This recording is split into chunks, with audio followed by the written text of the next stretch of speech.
Hi friends, Prachi रेसिपीमध्ये तुमचं स्वागत आहे। आज आपण पाहणार आहोत तांदळाचा हलवा। चला तर पाहूया। एका बाउलमध्ये मी इथे 1 वाटी तांदूळ घेतले आहे। आता ते पाण्याने स्वच्छ असे धुवून घेते। त्याची डस्ट जाईपर्यंत धुवून घेणार आहे।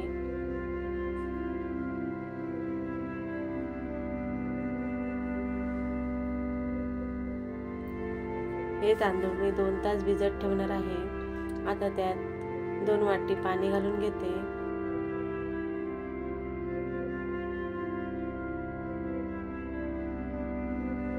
छान असे तांदूळ भिजून आले आहेत। आता एका मिक्सरच्या भांड्यामध्ये ते तांदूळ वाटून घेणार आहे। आता त्यात तांदूळ ओतून घेते।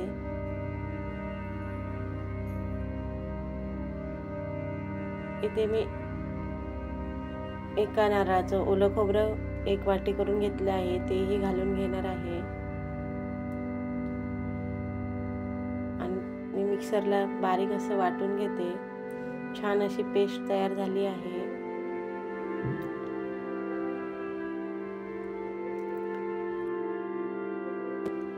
दोन वाट्या पाणी घेतलं आहे। आता त्यात 1 वाटी गूळ घालून छान असा गूळ वितळून घेते।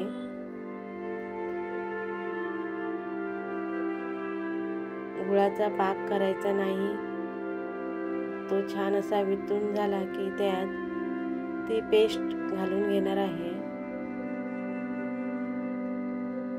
इथे मी गॅस बारीकच ठेवला आहे, म्हणजे ते सगळं खाली लागणार नाही। हे मिश्रण सारखं ढवळत राहायचं। गॅस बारीकच ठेवायचा आहे।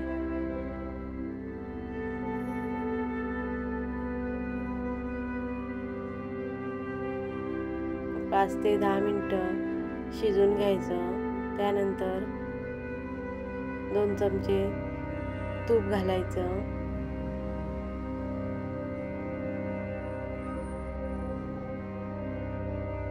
छान असं मिक्स करून घेणार आहे तूप घालून। प्राची रेसिपीला सबस्क्राईब करा, लाईक करा।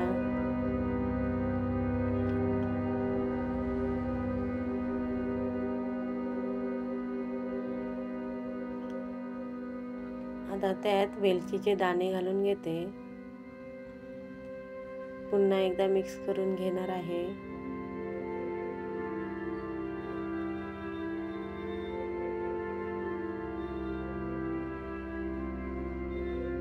तुम्ही पाहू शकता छान असा हलवा शिजला आहे। आता एका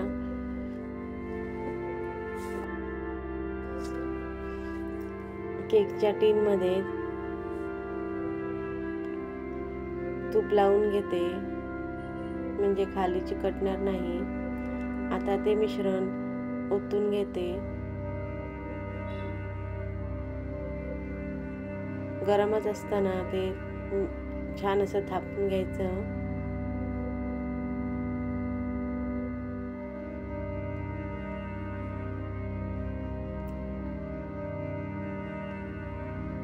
तुम्हाला तांदळाचा हलवा कसा वाटला ते कमेंट्स करून नक्की सांगा।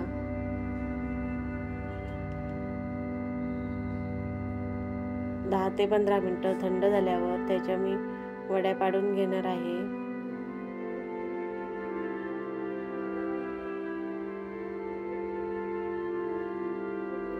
प्राची रेसिपीला सबस्क्राईब करा।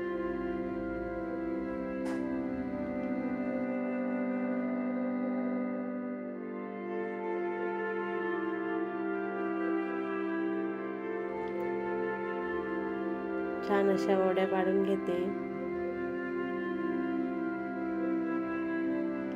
चवीलाही खूप छान लागतो हा तांदळाचा हलवा।